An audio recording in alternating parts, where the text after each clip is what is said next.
Noel's News. It's Noel's News. Hi, young fella. No. You're going to Cork. We are. You are too. Am I? Yeah, well, I hope so. Do you know who else went to Cork? Well, The Spaniards. Didn't turn out well for them. no. Oh, mind yourselves down there. Battle of Kinsale.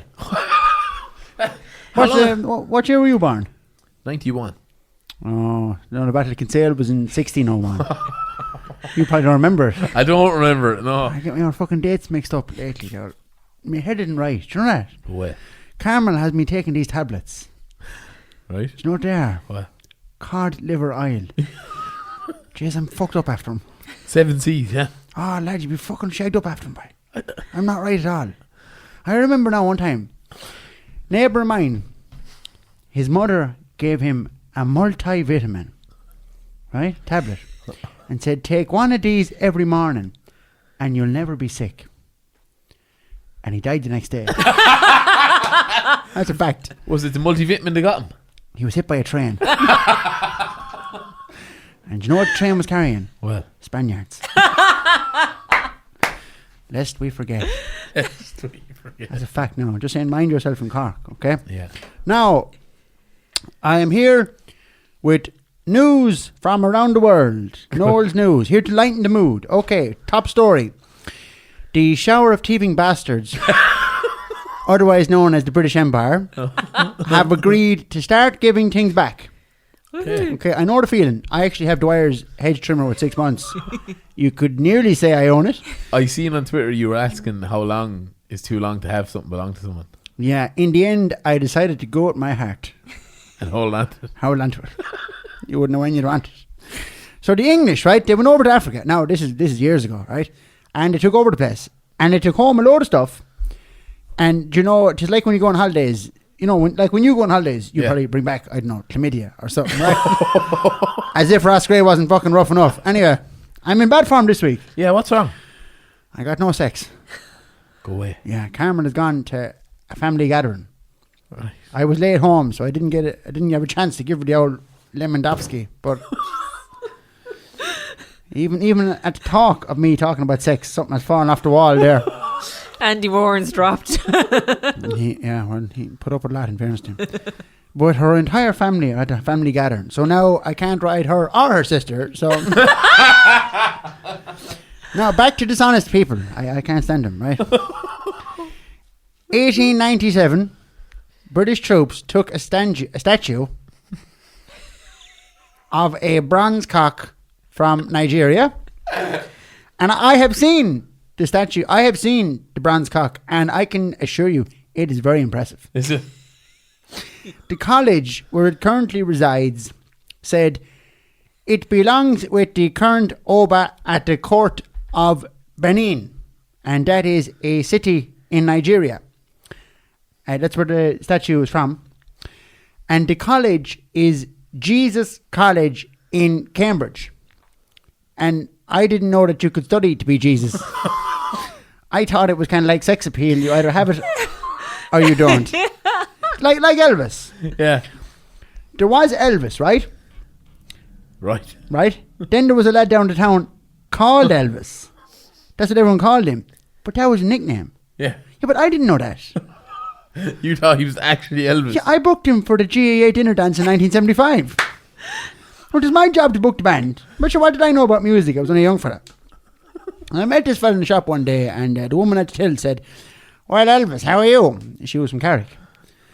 And I said to your man, I said, "Are you Elvis?" And he said, "I am, boy." He was from Cork, right?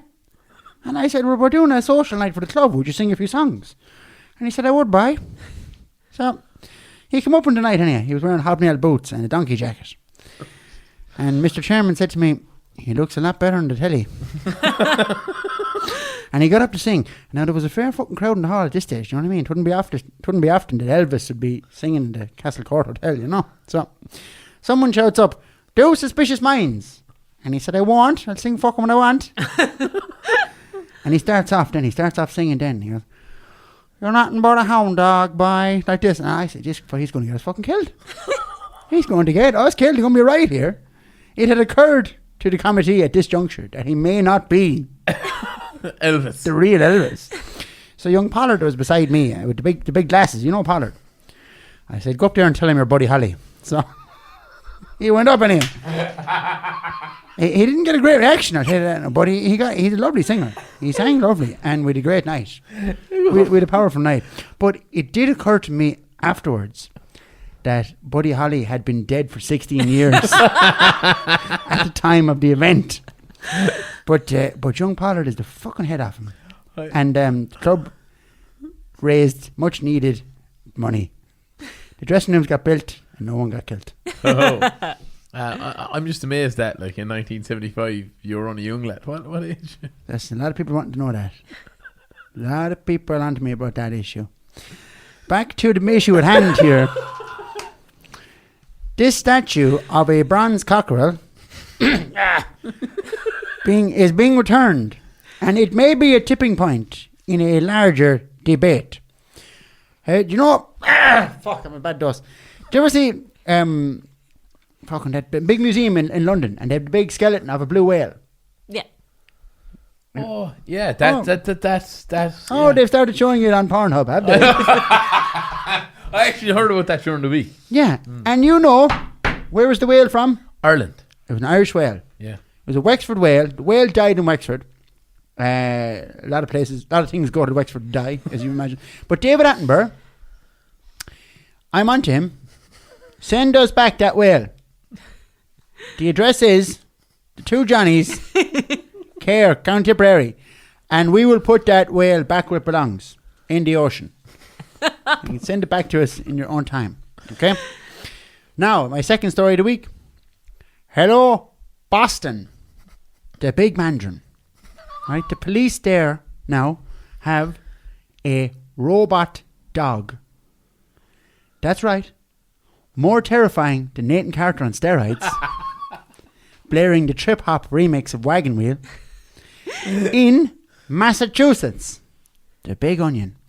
The police there have started using a robot dog named Spot. No originality. My neighbours at home, they got a new dog and they named it Ed Sheeran. Why? Because it sings and plays guitar. No, because it has fucking red hair. Same as the last dog. And the robot dogs are made by a company, they're called Boston Dynamics. Now, they sound like a shit basketball team, but they are an engineering company, and I suppose they make gates and skips and now turnip manglers and that kind of thing. But anyway. Turnip manglers. So the police have said the robot dog was very useful in dangerous environments, right? And you do hear people talking about the environment all the time now. It's getting more dangerous every day. Do you know who's getting the right hiding of the environment? Well, Polar bears. But I'm not exactly sure how a robot dog will help them. Maybe a bit of company, I suppose. The American Civil Liberties Union, gas fucking crowd. Maybe they must be like the credit union, I don't know. They want details. How and where are the robots being used, right? And they said, all too often, the deployment of these technologies happens faster than our social, political, or legal systems react. Said some prick I don't care about. But it's true, right? If you had a dog and it bit one of my sheep, what would happen? You'd shoot it. The dog would have to be put down. Yeah. And we'd have to fight naked by the river. Kilbrine rules. Jeez, I haven't fought a man naked now in a long time. I must get back into the sheep farm. Right? But what if a robot dog does damage? Well, like, if he ran into you now, you'd be bust. Oh, Jesus, yeah. So, in true American fashion, the police have said it's okay, at least we won't give them guns. Right? This is a fucking statement to the cops. Robot dogs with guns. Well, thank you, America, for giving me fucking nightmares. In Ireland, we don't even trust the police to carry a gun. They're going to give one to the dog.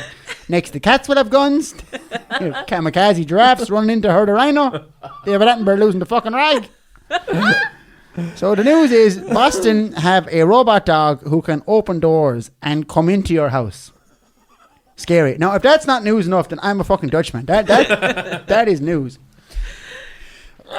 In local news, you know, it was Carmel's birthday, and daughter Geraldine got us a voucher for an Italian restaurant. Okay? Yeah. Now, I'd never been. I wouldn't be going into the foreign food really now. I wouldn't be up to speed. And I was a bit nervous going into the Italian restaurant. So I walked in here. I gave it the big one. Played it pure cool, right? I walked in and I said, bonjour. And Dermot said, Jeez, Noel, I didn't know you could speak Italian. And I said, I wished I seen it in the film. And then I said, can we get food? You're one with some Limerick, right? So there was candles lighting everywhere. And I said, they fucking no electricity in this place? There's some sort of a dive house you have to bring us to. And then she said, the chef's special was spaghetti bolognese. I said, look, I'll give it a try, but I'm fucked if I'm using chopsticks anyway, right? That was grand anyway. She dropped me down knife and fork. And she said, do you want to see the wine list? And I said, how do you make the wine? She said, what? I said, it's a straightforward enough fucking question, girl. How would you make the wine? And she said, with grapes. And I looked at Dermot. I said, no way. He said, why? I said, did you ever see a grape growing around here? Huh? I said to her, look, Guten Tagen, but no. That's Italian for I'm on antibiotics. So the food came anyway, and Dermot got steak. There was a bit of pink in the middle. Cool. Yeah, that's normal. Not at all. He was trying to call it up off the plate. Suck. And now he'd be quiet normally. He didn't want to make a fuss, you know. He'd want to complain. And I said, no. Someone, not me, that's paying good money for this dinner. I said, I'll get her attention. And I says to her, hi. I said, hi, konnichiwa. Can we get spuds? Apples from the ground, yeah? Have you brown bread? And I caught a ham or something. Yeah, so the women loved it. Oh, they had ravioli, the tagliatelle, Pavarotti. It was like the Barcelona full back line. And at the end of it, one came down and said, would you like an espresso? And I said, no, I have the car outside. I said, you never get a train at this hour. What are you talking about? Blow-ins. Huh? So, and she said, what about cappuccino? I said, is he here? I just, he was very good in The Godfather. Cappuccino, boy. I used to be doing all the lines for the boys. Yeah. Do you ever see The Godfather? No. Oh, this is brilliant. Life is like a box of chocolates. I think that's Forrest Gump. That'll do, pig. That'll do. Yeah, That's big. Jeez, no, The Godfather's a great film, boy. May the force be with you. So, I used to know it inside out. Did you? I used to be doing all the lines for the boys. They used to call me Morgan Freeman.